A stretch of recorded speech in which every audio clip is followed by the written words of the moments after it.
Tanaman sambiloto adalah tanaman perdu yang biasa tumbuh di pinggiran sawah, kebun, atau hutan. Akar tanaman sambiloto adalah akar tunggang berwarna putih kecoklatan dengan batang yang berkayu dan berbentuk bulat atau segi empat. Sambiloto atau Andrographis paniculata merupakan salah satu tumbuhan yang dipercaya memiliki berbagai manfaat kesehatan. Walaupun mempunyai rasa yang sangat pahit, tapi berkat khasiatnya, sambiloto tetap menjadi tanaman primadona yang sering dijadikan jamu. Konon kabarnya sambiloto bermanfaat untuk membantu mencegah radang, memperlancar buang air kecil, menurunkan panas, meredakan sakit perut, mengobati kencing manis, dan meringankan gejala pilek. Benarkah demikian?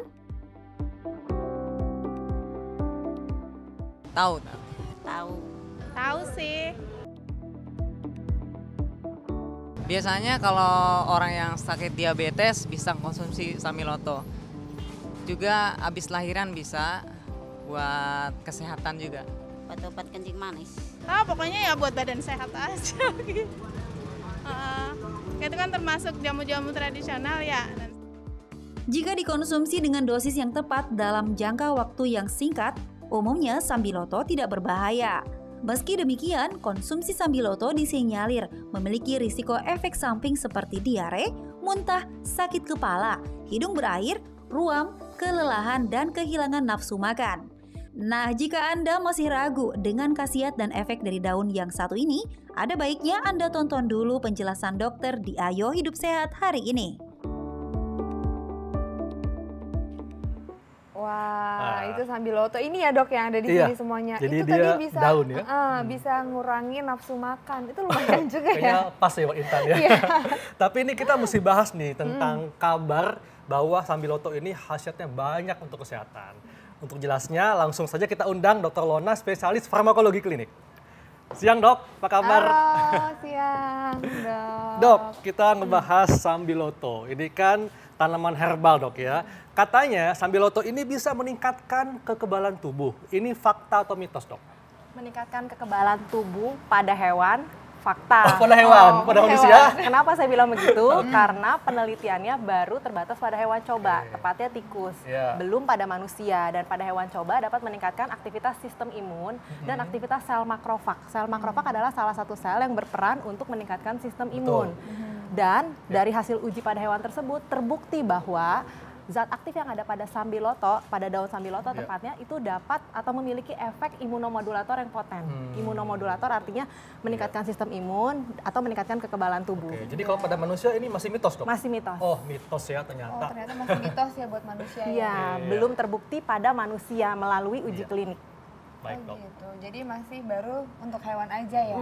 Penelitiannya baru terbatas pada hewan, tidak menutup kemungkinan di kemudian hari dilanjutkan dengan penelitian pada manusia. Setuju dong. Jadi memang alurnya sebelum diteliti pada manusia itu harus diteliti pada hewan dulu. Betul. Jadi tidak menutup kemungkinan daun sambiloto nanti diteliti pada manusia dan mungkin bermanfaat untuk meningkatkan kekebalan tubuh. Dan katanya nih dok, ibu hamil atau menyusui tidak boleh mengkonsumsi sambiloto. Ini fakta atau mitos? Kalau itu fakta.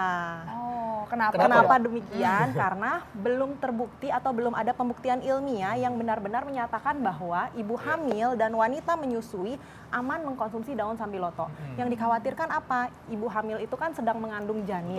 Dikhawatirkan terjadi kontraksi yang abnormal yang nantinya akan meningkatkan resiko keguguran dan mengganggu kesehatan janin serta bayi apabila si ibu menyusui. Karena belum ada penelitian atau belum ada uji yang memastikan bahwa berapa konsentrasi zat aktif yang ada di daun sambiloto yang dikeluarkan melalui ASI.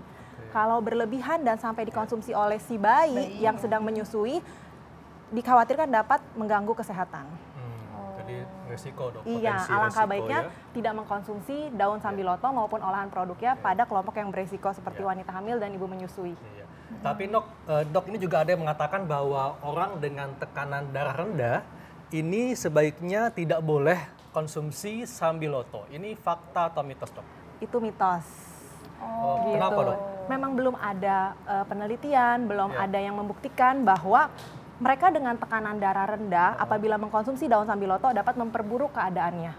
Jadi selama daun sambiloto dikonsumsi dengan jumlah yang wajar, tidak berlebihan, sesuai dengan anjuran yang pada umumnya ada di kemasan, itu cukup aman. Gitu. Jadi tidak ada kontraindikasi untuk orang dengan tekanan darah rendah. Nah kalau tadi kita dengar ada kabar seperti itu, artinya bagi mereka yang punya tekanan darah tinggi, mungkin mau mencoba sambiloto itu gimana dok? Apakah akan ada efek menurunkan tekanan darah atau tidak ada? Gini, penyakit tekanan darah tinggi itu penyakit yang kompleks dengan faktor resiko yang bervariasi dan perlu diingat, perlu dikontrol tekanan darahnya. Karena apabila tidak dikontrol, di waktu yang mendatang dapat menimbulkan gangguan kesehatan. Mulai dari jantung, ginjal, sampai otak. Tidak ada larangan orang dengan darah tinggi mengkonsumsi daun sambiloto. Tapi perlu diingat, tidak boleh meninggalkan obat yang telah diresepkan oleh dokter. Dan apabila mau mengkonsumsi daun sambiloto ataupun olahan produknya sebagai terapi tambahan, jangan lupa konsultasikan ke dokter atau informasikan ke dokter yang merawat. Kenapa demikian? Dikhawatirkan zat aktif yang ada di daun sambiloto ini bisa berinteraksi dengan obat yang diresepkan oleh dokter.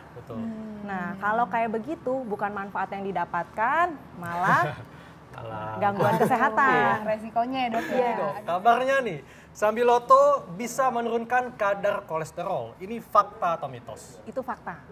Itu fakta. Kenapa dok? Kenapa saya bilang fakta? Karena kalau memang sudah ada uji kliniknya pada manusia. Tepatnya di Thailand dan sudah dipublikasi di salah satu jurnal.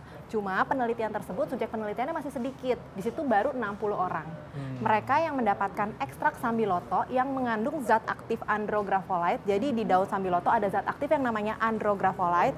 Di penelitian tersebut mereka mengkonsumsi sebanyak 120 gram per hari ekstrak sambiloto yang mengandung andrografolite dan terlihat efek penurunan kadar trigliserid atau lemak darah. Tapi perlu diingat, di penelitian tersebut mereka selain mengkonsumsi daun sambiloto juga melaksanakan pola hidup sehat dengan berolahraga rutin dan membatasi asupan kalori serta lemak jenuh. Dan selain itu, ini kan penelitiannya masih sedikit, baru 60 untuk memastikan manfaat, keamanan, serta efek samping yang mungkin timbul apabila seseorang mengkonsumsi daun sambiloto sebagai obat penurun kolesterol belum terbukti benar karena belum banyak yang ikut serta dalam penelitian tersebut. Selain itu, perlu diingat, orang dengan kadar kolesterol yang tinggi biasanya mendapatkan obat yang telah diresepkan oleh dokter. Jadi wajib menginformasikan ke dokter yang merawat kalau mau mengkonsumsi sambiloto rutin. Kenapa? Jangan-jangan atau dikhawatirkan ada interaksi antara andrografolite atau zat aktif yang ada di sambiloto dengan obat penurun kadar kolesterol atau lipid yang diresepkan oleh dokter. Jadi nggak boleh sembarangan ganti obat dok ya, ganti tadinya minum obat kolesterol diganti dengan sambiloto. Dan tentunya diimbangi dengan pola hidup yang sehat. Setuju dok. Dan dok ada juga nih kabar bahwa jangan mengkonsumsi sambiloto bagi para penderita gangguan darah. Ini fakta atau mitos? Fakta. Kenapa tuh? Jadi memang di salah satu formularium tanaman obat atau ramuan obat tradisional Indonesia tahun 2017, mereka yang mengkonsumsi obat pengencer darah, obat darah tinggi, obat hipertensi, obat sakit jantung, terutama untuk pasien-pasien jantung, tidak dianjurkan mengkonsumsi daun sambiloto secara rutin. Apalagi kalau tidak berdiskusi atau menginformasikan ke dokter yang merawat, gitu. Karena efeknya nanti bisa saling interaksi dok. Bisa saling berinteraksi atau bisa beresiko timbulnya efek samping yang timbul yang di luar dugaan. Karena kan dia mengkonsumsi obat lain yang sudah diresepkan oleh dokter. Yang kita tidak pernah tahu apakah nanti ada potensiasi efek samping atau potensiasi efek terapi. Dan dok kalau mau mengkonsumsi sambiloto ini sebenarnya yang paling baik itu gimana sih dok? Apakah sudah berbentuk kapsul seperti ini? Ataukah memangnya masih berbentuk daun dan diseduh? Di formularium ramuan obat tradisional, mengkonsumsi daun sambiloto cukup aman dengan dosis 10 gram per hari. Ini daunnya, 10 gram per hari maksimal atau kurang lebih 15 lembar daun yang digodok sampai airnya mendidih. Di situ dianjurkan digodok dengan 3 gelas air sampai menjadi 1 gelas air, lalu disaring dan ditunggu sampai hangat. Dan dianjurkan memang diminum hangat. Tetapi saat ini kan juga sudah ada suplemen atau ekstraknya yang dikonsumsi, yang dapat dikonsumsi, tapi perlu diperhatikan nih kalau dalam bentuk kemasan ini harus ada izin edar dari BP POM. Lihat anjuran dosisnya dan jangan lupa setiap mengkonsumsi tanaman obat baik sambiloto maupun olahan produknya diskusikan, informasikan ke dokter yang merawat, apalagi buat mereka-mereka yang punya riwayat penyakit tertentu dan punya kebiasaan mengkonsumsi obat yang sudah diresepkan oleh dokter secara rutin.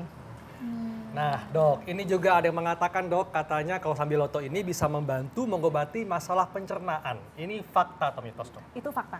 Kenapa dok? di salah satu tulisan, tepatnya di formularium ramuan obat tradisional Indonesia, mengkonsumsi daun sambiloto dapat digunakan untuk mengatasi gangguan pencernaan, terutama diare. Di situ dianjurkan adalah dengan merebus kurang lebih 10 gram daun sambiloto yang seperti yang sudah saya jelaskan, digodok dengan air sampai mendidih, lalu disaring, ditunggu sampai hangat, dan alangkah baiknya dikonsumsi selagi hangat. Tapi perlu diingat, tata laksana utama untuk diare bukan hanya sambiloto. Pastikan kebutuhan cairan cukup dengan mengkonsumsi larutan gula garam. Apabila sudah 3 hari tidak ada perbaikan klinis, segera konsultasikan ke dokter. Karena dikhawatirkan kalau terus mengkonsumsi daun sambiloto, bukannya sembuh malah diarenya makin parah. Nah dok, kalau mengkonsumsi sambiloto ini boleh nggak sih setiap hari atau ada batasannya?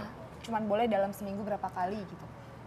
Saat ini belum ada tulisan atau penelitian yang membuktikan bahwa daun sambiloto berbahaya apabila dikonsumsi setiap hari.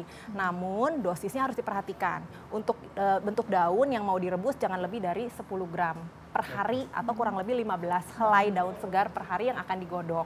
Untuk suplemen seperti ini pastikan dosis yang tertera karena setiap produk pada umumnya bervariasi. Jadi benar-benar harus diperhatikan. Izin edarnya juga harus diperhatikan. Gitu.